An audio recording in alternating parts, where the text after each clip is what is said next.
Let me share my PDF first. Before we start, आप लोग life insurance से क्या समझते हैं? लाइफ इंश्योरेंस काफी कॉमनली यूज टर्म है, पहले भी सुने ही होंगे, ऐसा नहीं कि अभी चैप्टर शुरू हुआ है या सिलेबस में है तो लाइफ इंश्योरेंस सुनना है, पहले भी सुने होंगे लाइफ इंश्योरेंस। महिमा? Yes, ma'am. Yes, what do you understand by that?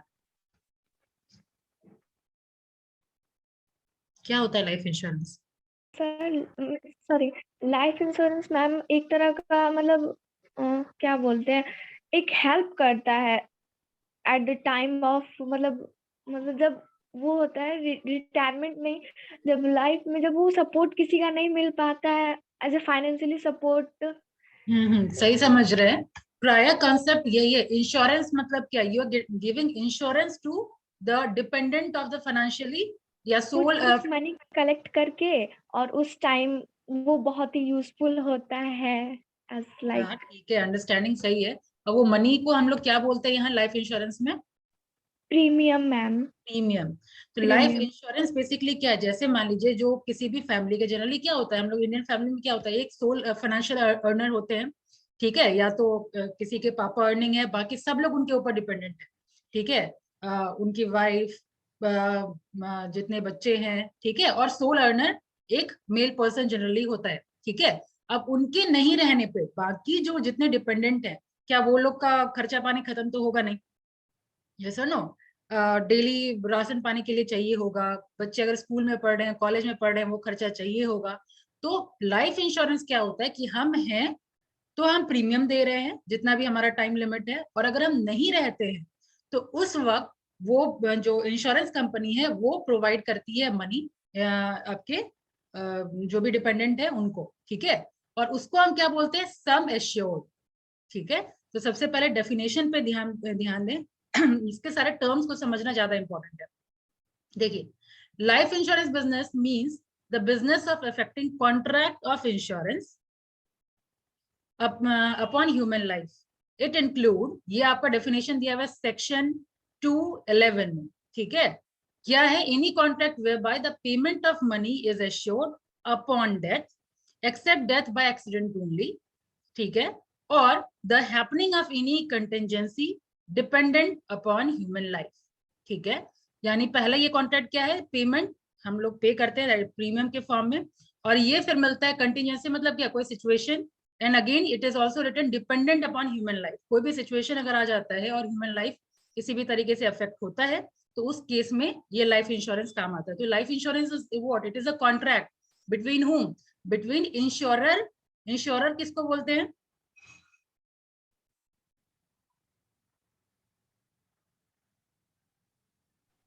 Life insurance कराता है। Life insurance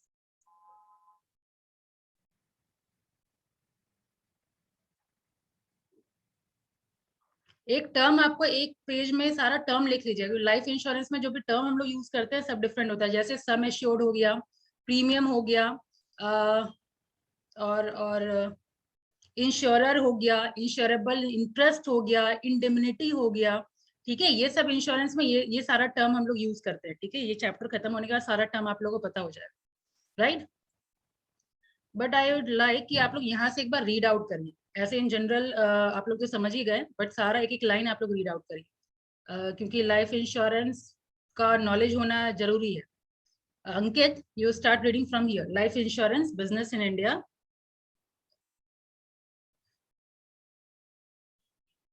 Life in first line of this. Life insurance business in India has been nationalized. It is being done by the Life Insurance Corporation of India.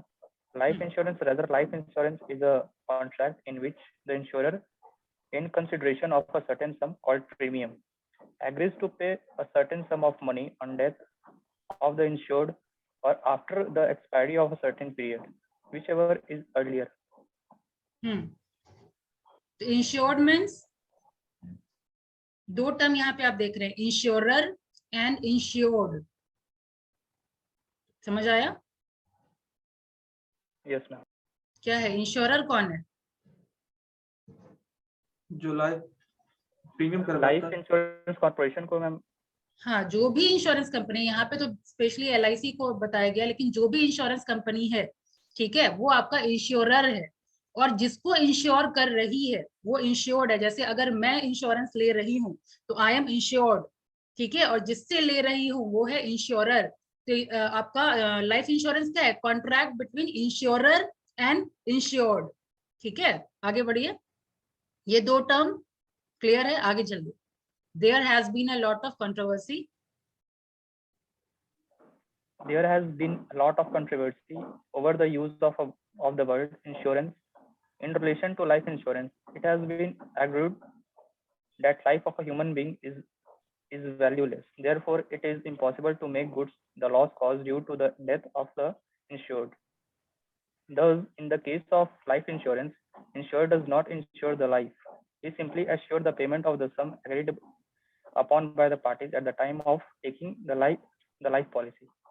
मतलब समझ में आया कि जो आपका जो इंश्योरर है, ऑब्वियसली वो किसी का जगह तो नहीं ले सकती, ठीक है, किसी का जगह तो लेना पॉसिबल है नहीं, बस वो है कि पेमेंट एश्योर करेगी, जितने का इंश्योरेंस लिया हुआ है उतने का पेमेंट आपको मिल जाएगा, ठीक है। इसी को हम लोग इंडेमनिटी कहते हैं। ये अगर आपसे हो सकता है ऑब्जेक्टिव क्वेश्चन पूछा जाए, is life insurance a contract of indemnity? INDEMNITY, is life insurance the contract of indemnity? What do you mean by indemnity? कि पहले जैसे गाड़ी वगैरह अगर होता है, कुछ भी एक्सीडेंट में अगर गाड़ी हैम्पर होता है तो इंश्योरेंस लेकर एकदम एग्जैक्ट वैसा हम लोग रिपेयर तो कर देते हैं ना, लेकिन लाइफ इंश्योरेंस में ऐसा पॉसिबल नहीं हो पाता, ठीक है। So it is not a contract of indemnity. Same to same उस पोजीशन पे तो हम नहीं मतलब कवर अप तो नहीं कर सकते, लेकिन हाँ कुछ हद तक हम पेमेंट या कंपनसेट कर सकते हैं। समझ आया? तो it is not a contract of indemnity, ठीक है। ये ऑब्जेक्टिव क्वेश्चन आ रखा है कहीं प्रीवियस ईयर में, मैंने देखा है। Is life insurance a contract of indemnity? तो no, it is not a contract of indemnity. अब आगे बढ़िए। यहाँ जनरली इसमें यहाँ पे लिखा है insurance and assurance is interchangeable, ठीक है। अब यहाँ से सीधा डेफिनेशन क्या है, क्या life insurance business mean? Life insurance business means the business of effecting contracts of insurance upon human life. It includes any country whereby the payment of money is contract country नहीं है, contract है ये। sorry sir, any contract whereby the payment of money is assured upon death, except death by accident only, or the happening of any contingency dependent upon human life. Any country which is subject to payment of premiums for a term dependent on human life. Contract. आप contract country पढ़ रहे हैं। Life insurance contract है तो पहले में क्या है? Payment of the money, premium दे करके, और प्रीमियम कितना होगा that will be dependent upon human life, ठीक है। आगे बढ़िए, third number, any contract.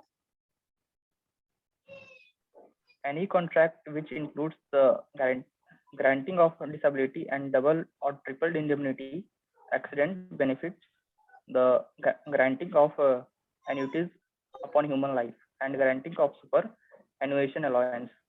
Superannuation allowance, superannuation पता है क्या होता है? सुपरएनुएशन हम लोग पहले डिस्कशन किए थे। एन्युटी पता है? जैसे मान लीजिए हम कोई सर्टेन सम पे करते हैं, जैसे फॉर एग्जांपल हम 1 लाख पे किए, ठीक है, लमसम हम 1 लाख पे कर दिए। अब हमको क्या होगा कि हर महीने एज एन इनकम वो जनरेट हो जाएगा, तो हर महीने जो रेगुलर आपका मिल रहा है, एक तरीके से मंथली इनकम आपका शुरू हो जाता है, ठीक है। 1 लाख हम दे दिए तो 5-5 का हम लोग मंथली हमको मिल रहा है, या जो भी अमाउंट आपको चाहिए एज एन पेंशन आप समझ सकते हैं। जनरली ये रिटायरमेंट के टाइम में बहुत लोग लेते हैं कि हम अभी जब तक अर्निंग है तब तक हम सर्टेन अमाउंट जमा करते हैं, और at the time of retirement फिर एज एन एन्युटी हमको मिलना शुरू हो जाएगा, यानी एक आपका एक्स्ट्रा इनकम शुरू हो जाएगा, ठीक है। तो सुपर एनुएशन हम लोग क्या बोलते हैं? जैसे फॉर एग्जांपल आप सर्टेन जॉब में हैं, उस जॉब में 60 इयर्स तक आप जॉब कर सकते हैं, तो that 60 years is what? Superannuation period. तो 60 साल के बाद अब मेरा इनकम अब होना है नहीं, हम अर्निंग मेंबर रहेंगे नहीं, उसके बाद जो मेरा इनकम होगा वो इससे जनरेट हो जाए। समझ आया? तो सुपर एनुएशन एज क्या होता है? जब तक मेरा रिटायरमेंट का जो एज होता है, तो शायद सेंट्रल गवर्नमेंट में 65 है, एक बार एज चेक कर लीजिएगा, और अगर स्टेट गवर्नमेंट के किसी जॉब में है तो 60 है शायद, ठीक है। तो जो भी आप एग्जांपल ले लीजिए 60, ईयर तक हम किसी कॉलेज में जॉब कर सकते हैं। तो मेरा 60 साल जैसे कंप्लीट हो जाएगा उसके बाद ये एक्स्ट्रा इनकम आना शुरू हो जाएगा, ठीक है। तो एक तरीके से एन्युटी भी ये ग्रांट करता है। आगे बढ़िए, difference between life and other type of insurance. Other type मतलब क्या, जनरल इंश्योरेंस, ठीक है। तो जनरल इंश्योरेंस और लाइफ इंश्योरेंस में क्या क्या डिफरेंस है? तो पहला है सब्जेक्ट मैटर, कोई और पढ़िए, खुशी।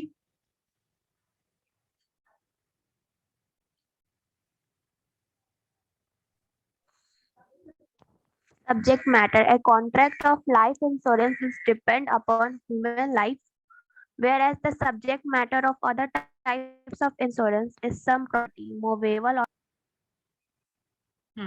यानी जैसे क्या, मूवेबल, जैसे कार हो गया। मरीन इंश्योरेंस आ गया, आप पढ़ेंगे। तो मरीन इंश्योरेंस बेसिकली क्या है?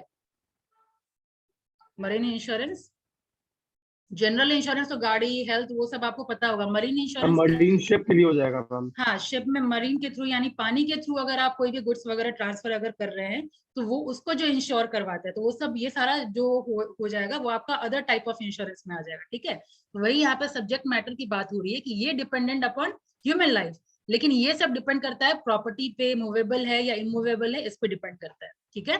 सेकेंड है नेचर ऑफ एक्सटेंट। तो नेचर ऑफ एक्सटेंट मतलब सर्टेन है या अनसर्टेन है, ठीक है। तो ऑब्वियसली ह्यूमन लाइफ के बारे में अगर मैं बात करूं तो क्या है, मरना तो है, uncertain.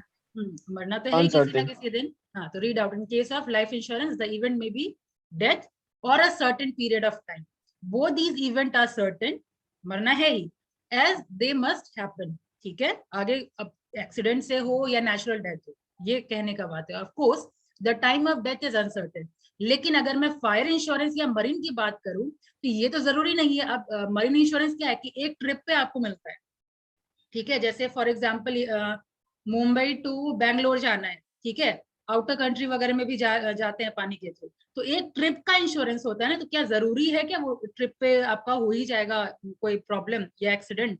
It is not compulsory, तो इट इज अनसर्टेन, है ना। या फिर आप हेल्थ के बारे में बोले तो ईयरली होता है ना, हेल्थ इंश्योरेंस भी होता है तो ईयरली होता है, पता है ये सारा चीज। जैसे फॉर एग्जाम्पल 1 साल के लिए हम लोग करवा रहे हैं, 1 साल में कुछ नहीं हुआ, वो आपका लैप्स हो गया, जो भी प्रीमियम आप दे रहे हैं। सेम वे गाड़ी का तो पता ही होगा, हेल्थ का नहीं पता है। तो गाड़ी का तो ऑलमोस्ट आप लोग जो लोग बाइक वगैरह चलाते हैं पता हुआ कि एक ईयरली होता है, उसके बाद फिर अगर उस ईयर में कुछ नहीं होता है तो वो खत्म हो गया, लैप्स हो गया, Yes, ma'am. है ना। तो सेम वे होता है, लेकिन लाइफ इंश्योरेंस में ऐसा होता नहीं है। तो वही है, for example a get his house insured against fire, it may or may not catch fire, that means it is uncertain. लेकिन ह्यूमन लाइफ की बात करें तो इट इज सर्टेन कि हाँ कभी ना कभी तो होना ही है ये चीज, ठीक है। आगे बढ़िए, इंडेमनिटी। इंडेमनिटी तो अभी तुरंत समझा चुकी हूँ, तो एक बार फिर भी रीड आउट कर लीजिए खुशी। Contracts of fire, marine, and other insurance are contracts of indemnity. In case of loss, only the loss is made good, and insured is not allowed to make profit out of the loss, whereas in the case of life insurance, there is no issue of indemnity. As question है यहाँ, and missing है, question of indemnity. As Question- earlier it is difficult if not impossible. तो अभी बताया गया है कि हम लाइफ इंश्योरेंस में क्या होता है कि वापस से उस पोजीशन पे लाना इज नॉट पॉसिबल, लेकिन कुछ हद तक हम लोग रिकवर कर पाते हैं। लेकिन इन case of fire insurance, marine insurance और बाकी किसी टाइप का हेल्थ इंश्योरेंस अगर होता है तो इंडेमनिटी पॉसिबल हो पाता है, ठीक है।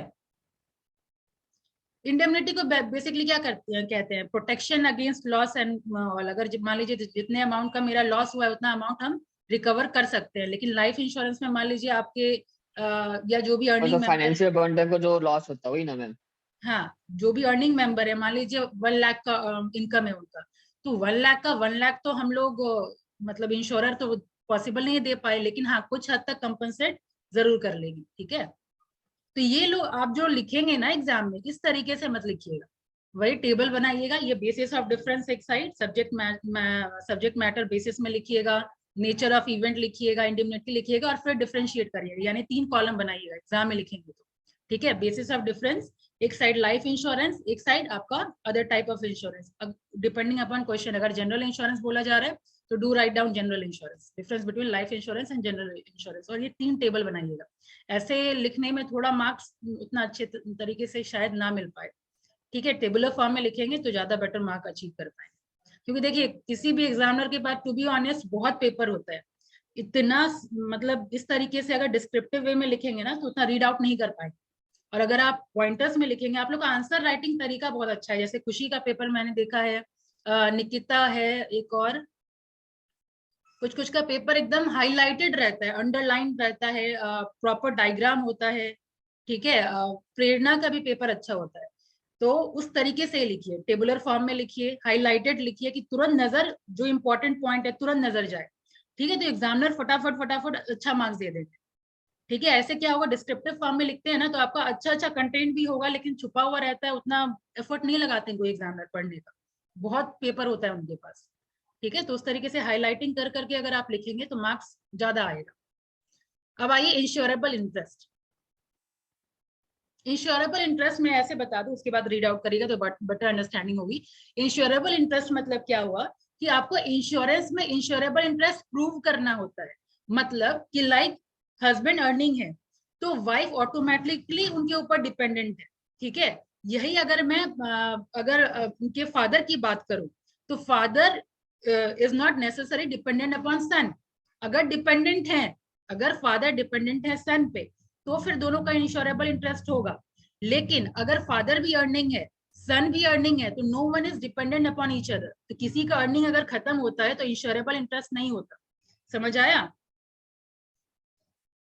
फैमिली मेंबर जितने लोग हैं, जैसे हस्बैंड वाइफ डिपेंडेंट है हस्बैंड पे, बच्चे डिपेंडेंट है फादर पे, अगर 18 ईयर से कम है या अर्निंग मेंबर नहीं है तो इन लोगों का इंश्योरेबल इंटरेस्ट कहलाएगा। समझ आया? तो इंश्योरेंस में क्या होता है, लाइफ इंश्योरेंस में क्या होता है, इंश्योरेबल इंटरेस्ट आपको प्रूव करना होता है। तो हस्बैंड वाइफ के केस में प्रूव करने की जरूरत नहीं है, बच्चा अगर छोटा है तो प्रूव करने की जरूरत नहीं है। लेकिन अगर मान लीजिए फादर का अगर आप करवा रहे हैं, मतलब 3 जनरेशन की बात हो रही है, तो अगर फादर अर्निंग नहीं है, ठीक है, ग्रैंडफादर की बात हो रही है, अगर वो अर्निंग नहीं है तो अगेन इंश्योरेबल इंटरेस्ट होगा, ठीक है। तो एक दूसरे पे डिपेंडेंट होना इज कंपलसरी लाइफ इंश्योरेंस में। आगे चलिए, आप पढ़िए, आप समझ में आएगा। महिमा आप पढ़िए।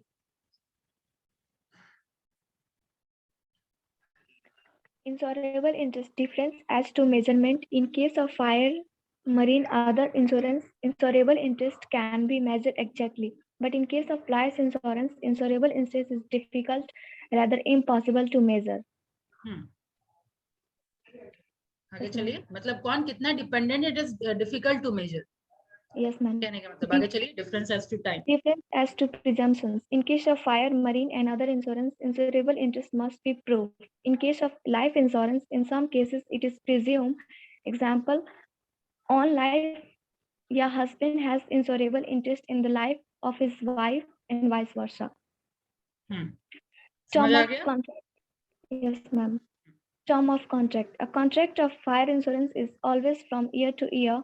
Of marine insurance may be from year to year. For voyage, a contract of voyage life मतलब insurance. समझते हैं ना, ये ईयर टू ईयर होता है, 1 साल का होता है, ये तो पता है। वॉयज मतलब एक ट्रिप हो गया, ठीक है। मरीन इंश्योरेंस आपके केस में क्या होता है, एक ट्रिप का हो जाता है इंश्योरेंस, ठीक है। तो या तो ईयर टू ईयर, 1 साल में जितना भी वो मूव करेंगे वो इंश्योर्ड होगा, या नहीं तो एक पर्टिकुलर वॉयज के लिए वो इंश्योर्ड हो सकते हैं। आगे चलिए।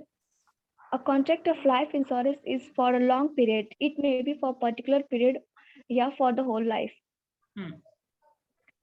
Loss during days. कॉन्ट्रैक्ट ये ईयरली तो होता नहीं है लाइफ इंश्योरेंस में। लाइफ इंश्योरेंस लॉन्गर पीरियड के लिए होता है, जनरली 5 इयर्स, अगर मिनिमम भी बोलिए 5 इयर्स, 10 ईयर, ठीक है। और टर्म इंश्योरेंस तो आगे टाइप्स ऑफ इंश्योरेंस पढ़ेंगे तो डिस्कशन करेंगे। Loss during days of grace. In case of fire, marine, and other insurance, if the loss falls during the days of grace, it is not covered unless the insured has to pay renewal premium. However, in case of life insurance, if the death occurs during the days of grace, the insurer is bound to pay the insured sum after deducting the amount of premium due. Grace समझ में आ रहा है? Yes, ma'am. क्या? कुछ अगर वो मतलब अगर पीरियड खत्म भी हो जाए तो कुछ दिन के लिए ग्रेस देता है और हम लोग उसका रिन्यूअल कराते हैं उस प्रीमियम का। तो लाइफ इंश्योरेंस के, ये मरीन इंश्योरेंस या जनरल इंश्योरेंस के केस में क्या हो रहा है कि अगर आप नहीं कर रहे हैं, अगर आप नहीं पे कर पा रहे हैं तो कवर नहीं होगा, कुछ भी आपको नहीं मिलेगा। लेकिन इन केस ऑफ आपका लाइफ इंश्योरेंस में सम एश्योर्ड आपका मिल जाता है, ठीक है। मतलब समझिए कि एक बार कॉन्ट्रैक्ट में आप इंटर कर गए ठीक है, जैसे मान लीजिए एक प्रीमियम या 2 प्रीमियम भी आप दे दिए, और इन केस कोई एक्सीडेंट हो गया, डेथ हो गया, तो जो सम इंश्योर्ड है वो तो आपको मिलना ही मिलना है। ठीक है, ये है इसका मतलब। तो ये टेबुलर फॉर्म में आप लोग लिख लीजिएगा। अब आगे इंश्योरेबल इंटरेस्ट तो समझ ही गए हैं, बट स्टिल रीडिंग दे दीजिए संजलि यहाँ से। Okay, ma'am. In case of life insurance, insured must have insurable interest in the life of person insured, and the insured must have insurable interest at the time of taking the policy.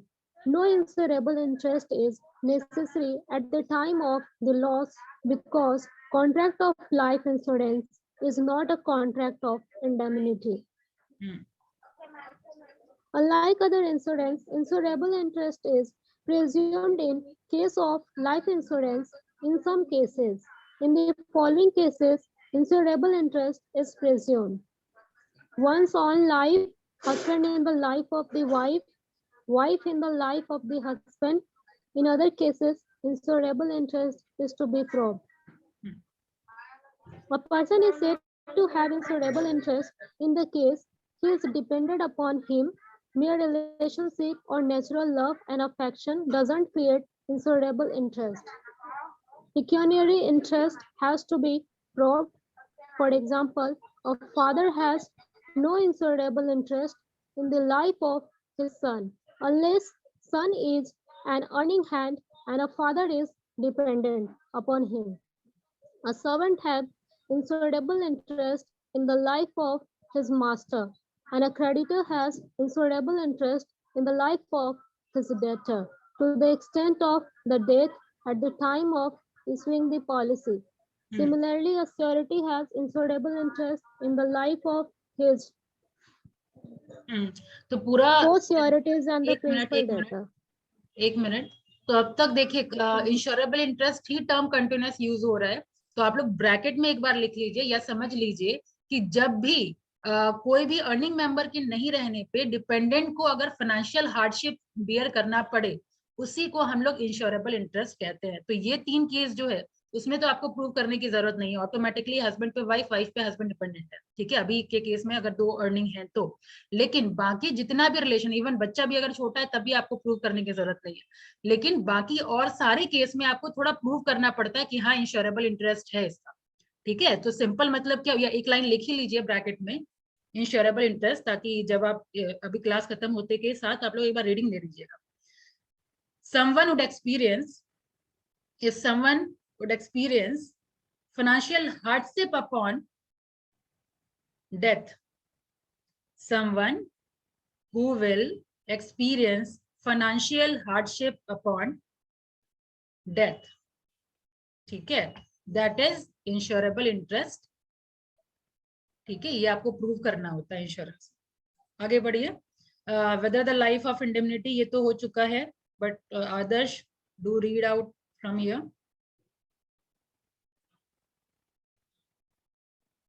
Weather life insurance a contract of indemnity. यहाँ पे आपको दोनों side दिया गया है, but question अगर पूछेगा objective में तो आपको यही बताना है कि it is not an contract of indemnity. Whether life insurance a contract of We have pointed out time and again we have pointed out का ब्रेक हो रहा है आवाज। time and again that a contract आदर्श रुक जाइए 1 minute. Nikita आप read out करिए। We have pointed out time and again that a contract of life insurance is not a contract of indemnity. It is a difficult, if not possible, to calculate the value of the life of a human being. In fact, it is a valueless. Hence, an amount is fixed in advance, which becomes payable on the death of the insured or on the expiry of the period, whichever is earlier. Therefore, we can say that a contract of life insurance is not a contract of indemnity. आगे बढ़िए। However, there is the other side of the picture also. Indirectly, it is a contract of indemnity. A person is free to insure his life for any amount he likes, but it is not so. Had the wishes where horses the beggar might ride. No doubt, a person can take a policy of any amount he likes, but it is not a question of one's liking. A person can take a policy which he can easily service, that is, pay the premium higher to the amount of the policy. The higher will be the amount of premium.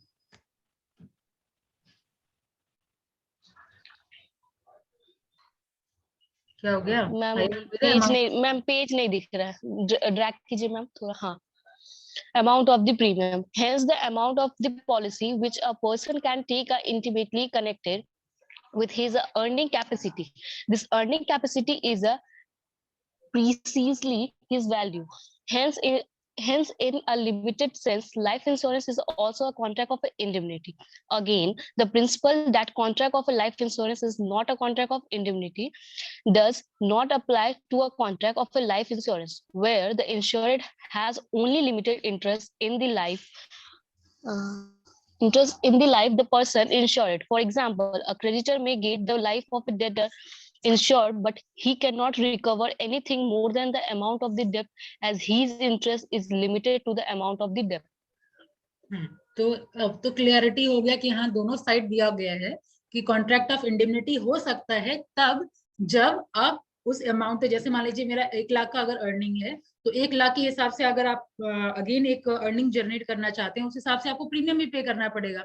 अब जिस आदमी का income 1 lakh है तो सिर्फ insurance का premium तो पे करना है नहीं, यस और नो, बाकी खर्चा भी है, तो ऑब्वियसली पॉसिबल जनरली नहीं हो पाता। इसीलिए बोला जाता है कि contract of indemnity life insurance नहीं होता है। दोनों साइड पिक्चर दिया हुआ है, ठीक है। तो अगर आपसे क्वेश्चन डिस्क्रिप्टिव में पूछे तो do write down this complete paragraph, approve करिए दोनों साइड, लेकिन आपको लास्ट में यही कंक्लूड करना है कि hence it is not a contract of indemnity. Okay, so please don't get confuse कि हाँ पॉसिबल है कॉन्ट्रैक्ट ऑफ इंडेमनिटी तब जब आप उस लेवल तक अमाउंट आप प्रीमियम पे करके अगेन सेम 1 लाख का इनकम जनरेट कर पाए तो, लेकिन इन जनरल ऐसा पॉसिबल नहीं हो पाता है, so it is not a contract of indemnity. ठीक है, अब आइए जो जनरली क्वेश्चन पूछा जाता है, type of life insurance policy. देखिए लाइफ इंश्योरेंस में आपसे इसके अलावा फीचर्स भी पूछा जा सकता है, तो फीचर्स अभी आपका जितना डिस्कशन हुआ ना ये सारा फीचर्स है कि it is a contract of indemnity, it is a contract of utmost good faith, it must have insurable interest, ये तो आप लिख लेंगे। ठीक है, तो इस तरीके से क्वेश्चन जो अभी डिस्कशन हुआ ना, जो बेसिस ऑफ डिफरेंस था आपका, वो सब आप फीचर्स में लिख लेंगे। अगर ऐसा क्वेश्चन आया define life insurance, what are its features, ठीक है, तो फीचर्स क्या होगा, इट हैव मतलब इट इज सर्टेन, ठीक है, it must have utmost good faith. अब अटमोस्ट गुड फेथ यहाँ इंश्योरेंस में क्या बोला जा रहा है ये समझ लीजिए। अटमोस्ट गुड फेथ कहने का मतलब इंश्योरर, आप जब इंश्योरेंस लेने के लिए जाएंगे इट इज योर रिस्पॉन्सिबिलिटी कि एक एक चीज आप डिस्क्लोज करें। डिस्क्लोज करने का मतलब अगर आप ड्रिंक कर रहे हैं या किसी और तरीके का किसी चीज में अगर आप इन्वॉल्व हैं, ठीक है, जो आपका इफेक्ट हो रहा है लाइफ, समझ पा रहे हैं आप, अगर लाइफ इफेक्ट हो रहा है कहने का मतलब कि अगर आपका ये सब करने से लाइफ थोड़ा शॉर्ट हो जाता है ना, अगर आप स्मोकिंग कर रहे हैं, अल्कोहल में इंगेज हो गए हैं, तो वो सब आपको वहां बताना होगा। अगर आप नहीं बताते हैं तो प्लीज इंश्योर कि इंश्योरेंस तो आप ले पाएंगे लेकिन at the time of claim आपको लेने में दिक्कत हो जाएगा। ठीक है, इसलिए जब आप लाइफ इंश्योरेंस ले तो हर चीज आप डिस्क्लोज करें, क्या हम स्मोकिंग कर रहे हैं या अल्कोहल ले रहे हैं या फिर हमको शुगर है या किसी टाइप का ऐसा हेल्थ इश्यू है, तो इंश्योर करिए क्या, और प्लस वहां डिस्क्लोज करिए, आप बताइए सारा चीज कि हाँ ये सब चीज है। तो उसमें क्या होता है बहुत लोग छुपा लेते हैं, रीजन बीइंग कि ये सब अगर आप बताएंगे ना तो थोड़ा प्रीमियम हाई जाता है, थोड़ा कॉस्ट आपसे ज्यादा लिया जाएगा। लेकिन अगर ये सब चीज अगर आपको नहीं है, स्मोकिंग का लत नहीं है, अल्कोहल का लत नहीं है, कोई हेल्थ इश्यू नहीं है, तो आपका प्रीमियम थोड़ा कम तो जरूर होता है।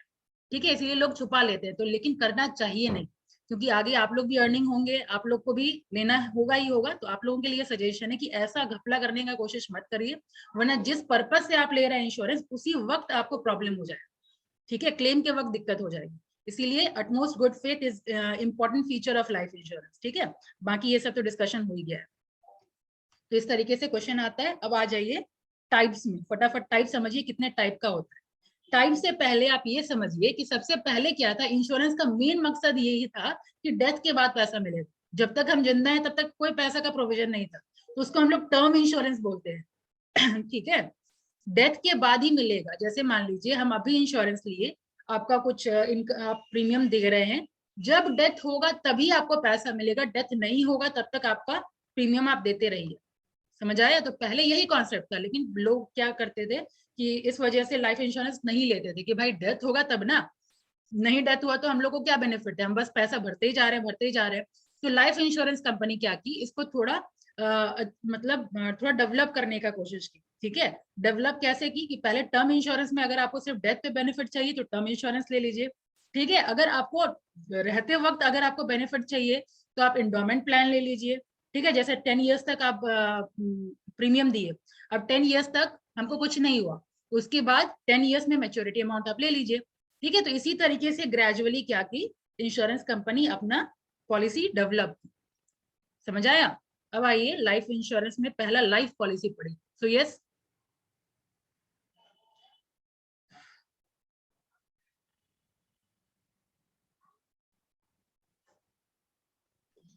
Yes, ma'am.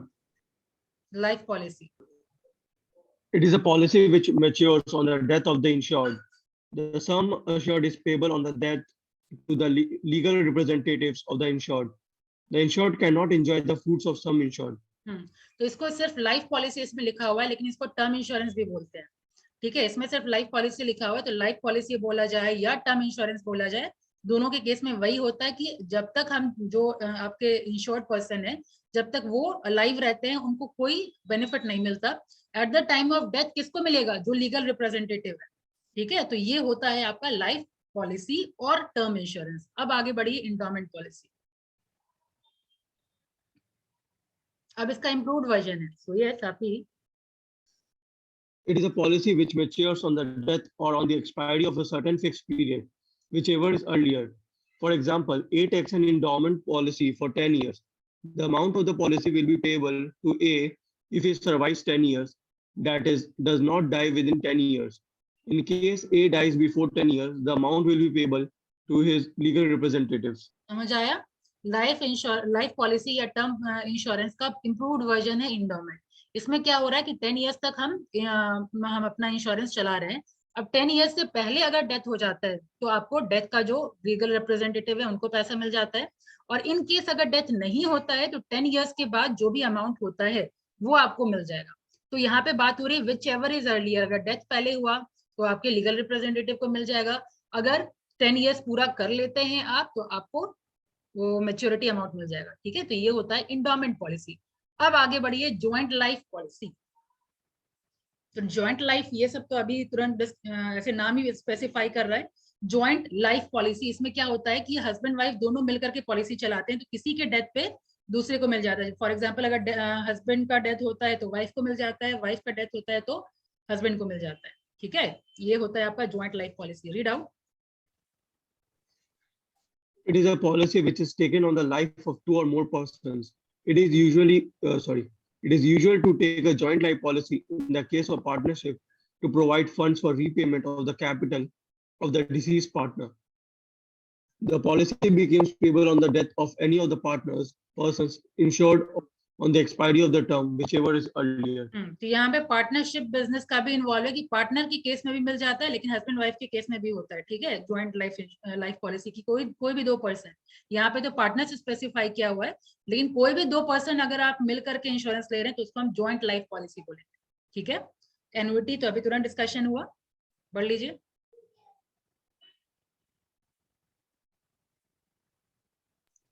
As a rule,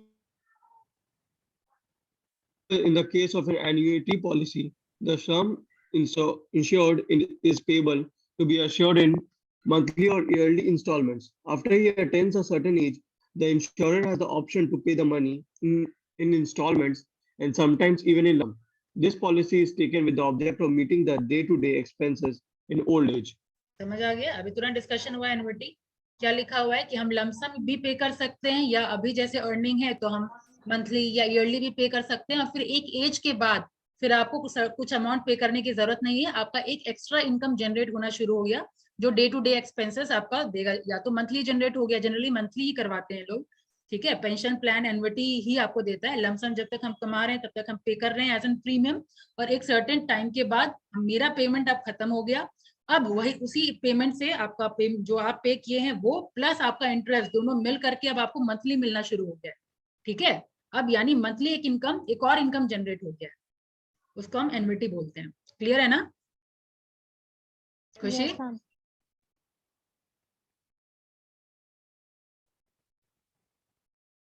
yes और Yes, नो? ma'am. ठीक है। लिमिटेड पेमेंट पॉलिसी, ये अब कोई और पढ़िए। Manish? As a rule, the assured has to pay premium till his dies or up to a certain fixed period, whichever earlier. However, in the case of limited payment policy, a person is to pay premium only to a certain period of death, whichever is earlier. He is not to pay a premium after the expiry period, even if he is alive. यानी अगर हमको 5 साल का तक पे करना है तो 5 साल के बाद अगर हम अलाइव भी हैं तो भी पे करने की जरूरत नहीं है, आपका लाइफ इंश्योरेंस चलता रहेगा, ठीक है। ये लिमिटेड पेमेंट, नाम ही बता रहे लिमिटेड पेमेंट पॉलिसी है कि एक टाइम पीरियड तक हम पे करेंगे, उसके बाद पे करने की जरूरत नहीं है। Next one is convertible whole life policy. ये कौन पढ़ेंगे? कैमरा ऑफ क्यों रखा हुआ है? मैम लाइट ही नहीं है। अभ्यास पढ़िए।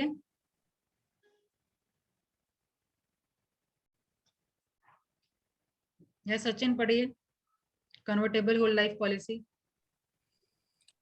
This policy has been designed for those young people who have made an humble beginning in their career and expects jumps in the near future. In the beginning, a policy for the whole life is issued with the option to get it converted into an endowment policy. In the beginning, premiums are payable at a lower rate so that these people can afford to pay, and with the rise in their incomes, they can exercise the option by converting their policy into an endowment policy. In this case, no fresh medical examination would be necessary for such conversion. यानी जो अभी जैसे अभी आप लोगों का income शुरू होता है तो इस टाइम प्रीमियम बहुत ही कम होता है आप लोगों का। अभी जैसे लाइफ इंश्योरेंस में अर्ली एज में जनरली लोग नहीं लेते हैं, एक एज होने के बाद लाइबिलिटी शुरू हो जाने के बाद लोग लाइफ इंश्योरेंस प्रेफर करते हैं। लेकिन ये यंग वंस के लिए बेनिफिट है कि अभी आप जितना भी अमाउंट में आप शुरू करना चाहते हैं शुरू कर लीजिए और बाद में आप उसको कन्वर्ट कर सकते हैं होल लाइफ पॉलिसी या एंडोमेंट पॉलिसी, ठीक है। एंडोमेंट पॉलिसी वही हो गया कि या तो डेथ के बाद या तो मैच्योरिटी, जो भी पहले होगा वो आपको मिल जाएगा। टाइम कम बचा इसलिए फटाफट मैं एक्सप्लेन करते जा रही हूँ। विद प्रॉफिट पॉलिसी मतलब क्या? यहाँ पे क्या होता है, जनरली इंश्योरेंस को माना जाता है कि हम लाइफ को इंश्योर कर रहे हैं, बट यहाँ पे क्या है, एक और फैसिलिटी आपको दिया गया है कि अगर आप प्रॉफिट अर्न करना चाहते हैं, यानी आपको जो इंश्योरेंस का जो आपका अमाउंट मिल रहा है वो तो मिलेगा ही, प्लस हर सेकेंड ईयर में आपको सर्टेन बोनस मिलता है, कंपनी बोनस डिक्लेयर करती है, ठीक है, वो भी आपको मिलता है। और फिर लास्ट में आपका होता है मिसलेनियस टाइप। मिसलेनियस टाइप मतलब कि और भी बहुत टाइप आप सुने होंगे कि आप मतलब पापा से कभी अगर डिस्कशन करिए तो चाइल्ड मैरिज का भी एक होता है, एक एजुकेशन पॉलिसी भी होता है, ठीक है, रिटायरमेंट पॉलिसी होता है, राइट। तो इस तरीके का बहुत सारा और पॉलिसी बन रखा है, तो वो सारा कुछ इसको मिसलेनियस पॉलिसी में रखा गया, मिसलेनियस टाइप में रखा गया, ठीक है।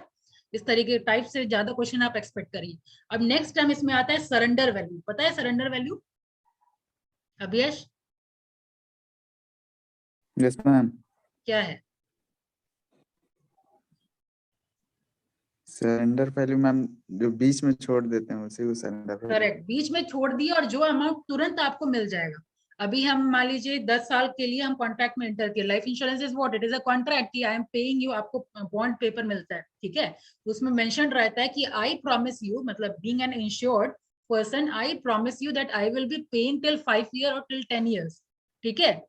तो उसके बदले में जो इंश्योरर है वो आपको 10वें साल में या 20वें साल में इतना अमाउंट पे करेगा।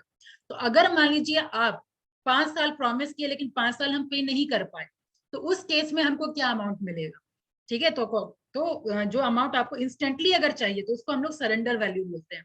यानी I surrender that I will not be able to perform till 5 year, I will not be able to pay premium till 5 year, so please give me whatever amount I am eligible for, ठीक है। Obviously तो जितना amount है उतना तो मिलता है नहीं, सर्टेन अमाउंट क्या कुछ ज्यादा ही अमाउंट कट के आपको मिलता है, ठीक है, सरेंडर वैल्यू। तो सरेंडर वैल्यू क्या हुआ कि इंस्टेंटली आपको मिल रहा है, राइट। और फिर आता है आपका paid up value. Paid up value और सरेंडर वैल्यू में क्या डिफरेंस है? सरेंडर वैल्यू में इंस्टेंटली आपको पैसे की जरूरत है, ठीक है, तो तुरंत आप पैसा ले लीजिए। लेकिन अभी हमको पैसे की जरूरत नहीं है, लेकिन हम प्रीमियम चला नहीं पाएंगे, तो उस केस में आपके पास ऑप्शन होता है पेड अप वैल्यू का। पेड अप वैल्यू मतलब जितना आप पे किए हैं उतना ही आपका रह जाएगा, लेकिन मैच्योरिटी के टाइम में आपको पैसा मिलेगा। आगे आपको पे करने की जरूरत नहीं है, जितना आप पे किए उसी पे इंटरेस्ट आपका कैलकुलेट होता चला जाएगा और लास्ट में आपको मिल जाएगा। ठीक है, जैसे फॉर एग्जांपल 5 इयर्स मैंने आप कॉन्ट्रैक्ट में एंटर किया कि 5 साल तक पे करना है, लेकिन आप पे कर पाए 3 साल तक ही, ठीक है, तो 3 साल के बाद क्या हो, ठीक है, बाकी 2 साल आप नहीं कर पाएंगे, इट्स ओके, जितना आप पे किए उसी में इंटरेस्ट आपका जुड़ के आपको at the time of maturity आपको मिल जाएगा, या फिर डेथ, ठीक है, जो भी पहले होगा। लेकिन पेड अप में इसमें तो नहीं दिया हुआ है, लेकिन एक्चुअल में क्या होता है पेड अप में कि मिनिमम आपको 2 इयर्स तक तो पे करना ही होता है। अगर 2 इयर्स से पहले आपको पेड अप ऑप्शन नहीं मिलता है, ठीक है, तो मिनिमम अब depending upon company to company differ करता है। किसी का 3 साल होता है, मिनिमम आपको 3 साल पे करना पड़ेगा तो ही आप पेड अप करवा सकते हैं, या मिनिमम 5 इयर्स आपको चलाना होगा तो ही आप पेड अप करवा सकते हैं। कंपनी टू कंपनी वेरी करेगा ये फैसिलिटी आपके लिए, ठीक है। नेक्स्ट है लोन ऑन पॉलिसी। तो लोन ऑन पॉलिसी का मतलब क्या हुआ? ये लोन ऑन पॉलिसी का और असाइनमेंट ऑफ लाइफ पॉलिसी दोनों समझिए। जैसे मान लीजिए पॉलिसी गिरवी रख करके हम सर्टेन लोन लेते हैं, पॉलिसी हम लिए, ठीक है, वो पॉलिसी का जो बेनिफिट है अब वो हमको नहीं मिल करके वो जहां से आप लोन लिए हैं उसको मिलेगा। That is assignment of life policy. समझ आ गया? यानी हम सर्टेन बैंक से लोन लिए, ठीक है, अब लोन तो मुझसे ना चुकता करेगा वो, तो अब हम डायरेक्टली पैसा नहीं दे करके वो लाइफ इंश्योरेंस पॉलिसी उसको असाइन कर दिए कि अब जो बेनिफिट है वो हमको नहीं मिल करके बैंक को मिलेगा, ठीक है। This is called assignment of life policy, understood. और नॉमिनी वाला तो क्लियर होगा ही, nomination of policy holder. Assignment हो गया कि हम लाइव है और हम किसी को असाइन कर दिए, लेकिन नॉमिनेशन मतलब हुआ कि हम किसी को नॉमिनी अपॉइंट किए कि मेरे डेथ के बाद लीगल रिप्रेजेंटेटिव ये होगा, मेरे डेथ के बाद इसको पैसा मिले, ठीक है, that is nomination by policy holder. ये दोनों में डिफरेंस है, असाइनमेंट और नॉमिनी। नॉमिनेशन रीड आउट कर लीजिएगा। ये प्रूफ, एज प्रूफ वगैरह आपको ऑब्वियसली एज प्रूफ चाहिए होता है। डेथ प्रूफ अगर आप डेथ के बाद ले रहे हैं तो आपको डेथ सर्टिफिकेट देना होता है, ठीक है, एज का यहाँ पे प्रूफ आपको देना होता है। सुसाइड के केस में जनरली लाइफ इंश्योरेंस इंडिया में ऑफेंस माना जाता है, ठीक है, कि अगर आप सुसाइड कर लिए हैं तो जो आपका सम इंश्योर्ड है जनरली नहीं मिलता है, ठीक है। ये एक बार रीड आउट कर लीजिए। कौन? महिमा पढ़िए फटाफट। तो प्रोबेबली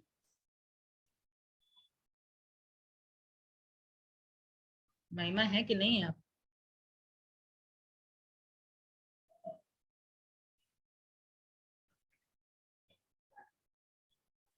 मेरी आवाज नहीं आ रही है क्या? आ रही है मैम। आ रही है मैम। तो मैं बोल रही सुसाइड पढ़ने के लिए सचिन एक बार पढ़ लीजिए जल्दी से ये वाला paragraph. Probably you might be very anxious to know the effect of suicide by the insured on a life policy. Generally, life policies contain a clause to this effect which excludes the liability of the insurer in case the insured commits suicide. Therefore, if there is no such clause, the insurer is liable on the policy in case the insured commits. Oh, sorry, ma'am. Insured is a sound mind and commits suicide. Their insurer will not be liable even. ठीक है, ठीक है, हमारी आवाज। In England, however, the position is somewhat different. In case the insured is of sound mind and commits suicide, the insurer will not be liable even if there is clause in the policy. तो England का क्या लेना देना? Simple है कि India में ऐसा है कि अगर लाइफ जो बॉन्ड पेपर मिलता है उसमें अगर क्लाउज में मेंशन्ड है कि लाइफ आपका सुसाइड कवर नहीं होगा तो आपको वो नहीं देंगे, और अगर क्लाउज में नहीं मेंशन्ड है तब तो फिर आपके इंश्योरर को पे करना पड़ेगा। However, in India, suicide is not an offense.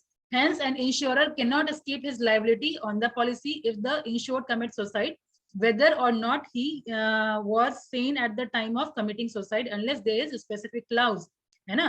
ये unless वाला point कभी भूलिएगा नहीं। तो अगर स्पेसिफाइड किया हुआ है तो फिर आप की सुसाइड कवर नहीं होगा तो कवर नहीं होगा, और अगर नहीं है स्पेसिफाई तो फिर आपको इंश्योरर फिर लाइबल है। ठीक है, फिर life insurance corporation of India के बारे में दिया हुआ है यहाँ पे कि नेशनलाइज कब हुआ।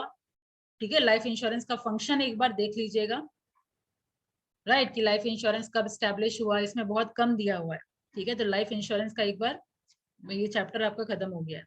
ठीक है, लाइफ इंश्योरेंस क्या है, कब कॉन्स्टिट्यूट हुआ, ये कब, क्योंकि एक्ट है ना, लाइफ इंश्योरेंस एक्ट है ये। ठीक है, LIC एक्ट है, तो ये एक बार इसका डिटेल आप लोग देख लेंगे, या नहीं तो नेक्स्ट क्लास में हम लोग कर लेंगे। ठीक है, बस लाइफ जब सब कुछ कर ही लिए हैं तो ये भी क्यों छोड़ेंगे। Life insurance corporation of India कल कर लेंगे। और मॉड्यूल जिसके पास है, ये पुराना और नया में मुझे डाउट हो गया, ये आप लोग में भी यही है ना, तो एक बार रीड आउट कर लीजिएगा। रीड आउट कर लीजिए, और संजलि अब तक आप भेजे नहीं है।